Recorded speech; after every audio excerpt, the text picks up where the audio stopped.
მხოლოდ 3 ინგრედიენტად მოვამზადოთ უგემრიელესი დესერტი, რომელიც მზადდება რამოდენიმე წუთში. 3 წლის ჯემალი კოც მოამზადებს და ვიდეოს დალაიქება და გაზიარება არ დაგავიწყდეს.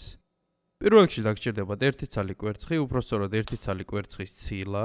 ცილა უნდა განვაცალკევოთ, გული შეგიძლიათ გადააგდოთ ან თქვენ მეზობელ ნანულაბებოს აჩუქოთ. უნდა დავიწყოთ ამოყვანა და ნიჟარაში ჩაგდებულ საპონს რო დაემსგავსება, უნდა დავამატოთ 1 სუფრის kovzi შაქარი. გამოგივიდეთ უნდა ესეთი მასა მყარი. ამის შემდეგ აიღეთ 1 ცალი ხსნადი ყავა, დავამატეთ ასევე 1 სუფრის kovzi შაქარი და ასევე 1 სუფრის kovzi წყალი და დავიწყოთ უნდა ამოყვანა. როცა შესქელდება, ჩვენს ცილიან მასას უნდა დავუმატოთ და ეგ არის. მე უბრალოდ ვიდეოსთვის ესე გავაფორმე. ნუ რა თქმა უნდა, ტორტს ვერ ჩაგინაცვლებთ, მაგრამ შიერ კუჭზე თუ არაფერი არ გაქვთ და საცოცხლავი გინდათ, იდეალური საშუალებაა რომ მოამზადოთ. ვიდეოს გაზიარება და დალაიქება არ დაგავიწყდეს და გისურვებთ წარმატებებს.